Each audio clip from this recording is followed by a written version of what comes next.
সকলের কাছে জানা। আমি এই ঘটনা থেকে আপনাদের কাছে দলিল পেশ করতে চাই। এই রবিউল আউয়াল মাস আসলে আমরা যদি নবীর প্রেমে পড়ে অনেক কিছু আমরা উদ্ভাবন করি, আমরা বাস্তবায়ন করি, আমরা যদি সৃষ্টি করি, আমরা যদি পালন করি রসুল দেওয়া, তাহলে কি সেটা যদি নবীর আদর্শ অনুযায়ী না হয়, আবেগ হয়ে যায় না হবে কি লাভ না। আমি নবীকে মানতে হইলে নবীর আছেন হইতে হলে নবীর কথা অনুযায়ী চলতে হবে। আসছেন কিভাবে, বসছেন কিভাবে, ইস্তেঞ্জা করছেন কিভাবে, চলছেন কিভাবে, নবীদের শরীরের মুবারকের ভিতরে কি পোশাক ছিল, কি বেশভূষা ছিল, এই সমস্ত হলো নবীর আসল খাবার দেয়। এই জন্য আমরা বিরত থাকবো। যারা মিটিং মিছিল ইত্যাদি রবিউল আউয়াল মাস 12 তারিখ আসলে রাস্তাঘাট ইত্যাদি গরম করে, আল্লাহ পাকই ভালো জানে তারা পেশাব করে কোনো ঢিলা কলুটা ব্যবহার করে কিনা। দোষ দিলে তারাশ করলে এমনই হবে, হয়তো যাইতেছে পেশাব করার সময় পানিটাও ব্যবহার করতেছে কিনা, আবার পানি ব্যবহার করলে ঢিলা কোনো ব্যবহার করলে সেটা তরিকা আছে।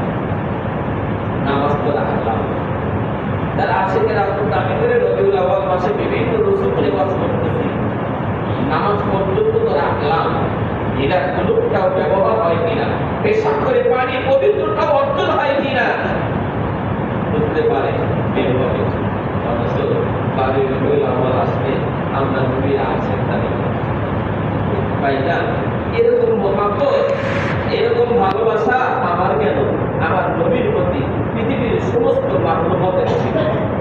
এরকম ভালোবাসা ওই মক্কার কাফেরদের ছিল।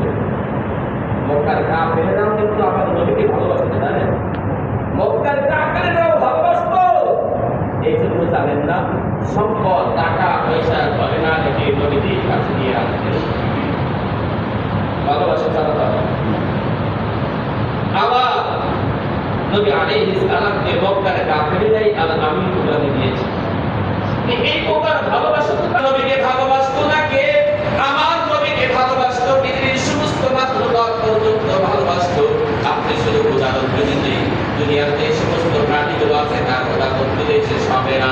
আসলে কেউ কিন্তু আরো তাই নাই, প্রাণীদের তো জান আছে। আপনি মনে করবেন প্রাণীদের তো বুঝ আছে, সবুজ আছে, তাদের একটা থিসিস আছে, থিওরি আছে। রাখলাম উদাহরণ প্রাণীদের আগে আগে একটু যায়, গাছপালা ইত্যাদি যত যা কিছু আছে, এরাও পর্যন্ত আমার নবীকে ভালোবাসতো। কেমনে ভালোবাসতো? নবী আলাইহিস সালাম সাহাবায়ে কেরামকে নিয়ে মরুর প্রান্তে আছেন, এমন সময় নবীজি যখন বিশ্রাম দিতেছেন, বিশ্রাম দেওয়াকালে সাহাবায়ে কেরাম পাহারা দিতেছেন চতুর্দিকে সজাগ আত্মাকান্ত অবস্থায়। এমন সময় সাহাবায়ে কেরাম দেখলেন নবীজি শুয়ে আছেন, আর দূর থেকে একটা গাছ মাটি ভেদ করে ফেটে নবীজির কাছে চলে আসলেন। আসার পরে কিছুক্ষণ সময় নবীজির উপরে ছায়া দান করলেন, আবার চলে গেলেন। নবীজি যখন ঘুম থেকে জাগ্রত হয়, সাহাবায়ে কেরাম জিজ্ঞাসা করলেন, ইয়া রাসূলুল্লাহ, আপনি যখন ঘুমাইতেছিলেন সেই সময় আমরা একটা অত্যন্ত ঘটনা দেখলাম। কি দেখলেন? যখন সাহাবায়ে কেরাম বর্ণনা দিলেন, ইয়া রাসূলুল্লাহ, আপনি জমিনের বুকে ঘুমাইতেছিলেন, এমন সময় দেখি একটা গাছ তার জায়গা থেকে মাটি ভেদ করে আস্তে আস্তে আপনার দিকে চলে আসতেছে। আপনার শিউরের পাশে দাঁড়িয়ে গাছটা আপনাকে ছায়া দান করে, তারপরে তারা এমন অবস্থায় চলে যায়। নবী আলাইহিস সালাম বলতেছেন, ও সাহাবায়ে কেরাম শোনো, এই গাছটা আমাকে চেনে। এই যে গাছটা তোমরা আমাকে দেখাইলে, এই গাছটা আমাকে চেনে, আমি যে আল্লাহর রাসূল, গাছটা আমাকে চেনে। এই জন্য গাছ আল্লাহর কাছে ফরিয়াদ করেছিল, ও আল্লাহ, আমি এখানে আছি, আমার পাশ দিয়ে আমার পাশ দিয়ে মুহাম্মদ রাসূলুল্লাহ সাল্লাল্লাহু আলাইহি ওয়াসাল্লাম চলে যাচ্ছে, আমি তার পাশে দাঁড়াইতে পারবো না, আমি গাছের যে ছায়াটা আছে এই ছায়াটা আমি তাকে দিতে পারবো না। আল্লাহ তুমি আমাকে শক্তি দান করো, আমি আমার অবস্থান থেকে এখান থেকে গিয়ে নবীদের পাশে দাঁড়িয়ে আমি গাছের একটু ছায়া তাকে দিয়ে আসি। ভালোবাসা, এই ভালোবাসা তো গাছের, শুধু গাছ নয়, সমস্ত প্রাণীকুল আমার নবীকে চিনতেন। কি বলবেন? বাঘ, সিংহ, সাপ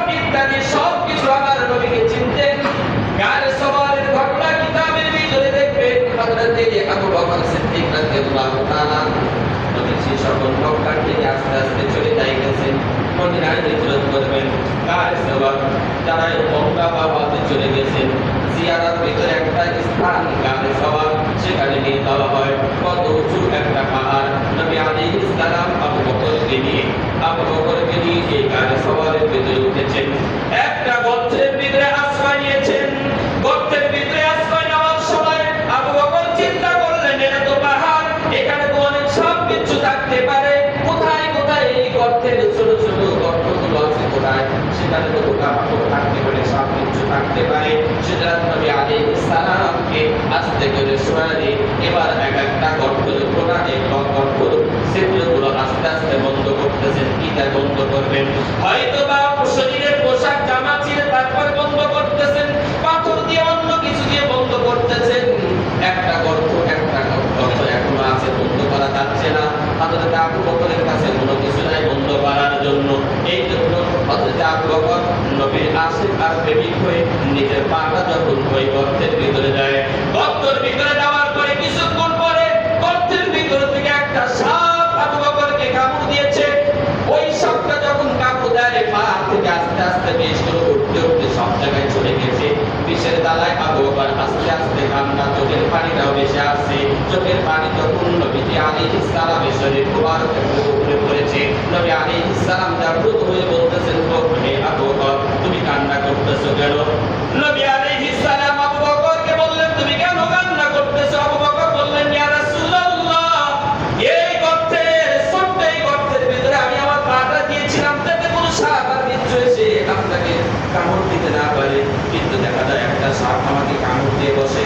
এরপরে আমি পাটা যখন সরাই, সাপটা আস্তে করে কিছুক্ষণ আপনাকে দেখে, দেখার পরে আবার চলে যায়। ইয়া রাসূলুল্লাহ, এই সাপের ব্যথার কারণে শরীরের ভিতরে আমার কান্না চলে আসছে। নবী আলাইহিস সালাম যখন মুবারক কিন্তু আবু বকরের আঘাতের জায়গায় লাগিয়ে দেয়, সাথে সাথে আবু বকরের বিষকে সব দূর হয়ে যায়। নবী সাপকে ডাকলেন, হে সাপ, কেন তুমি আবু বকরকে কামড় দিয়েছো? সাপ উত্তর দিতেছে, ইয়া রাসূলুল্লাহ, আমার বয়স হয়েছে এতদিন, আমি অনেক দিন জানতে পেরেছি আপনি এই রাস্তায় মক্কা থেকে মদিনায় হিজরত করবেন, এখানে অবস্থান করবেন জানতে পেরেছি। শুধু আপনাকে এক নজর দেখার জন্য আমি এই গর্তের ভিতরে দীর্ঘদিন যাবত অবস্থান করতেছিলাম। আপনি এই গর্তের ভিতরে চলে এসেছেন, আবু বকর আমার দেখার বাধা হয়েছিল, আমি এমনিতেই কামড় দেই নাই।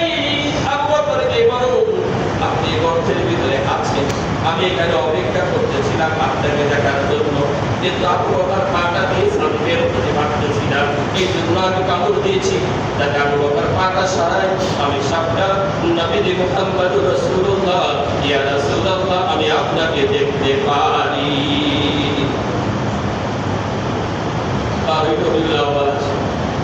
আশিকে রাসূলের অভাব নাই। এরকম ভালোবাসা কে না ভালোবাসে?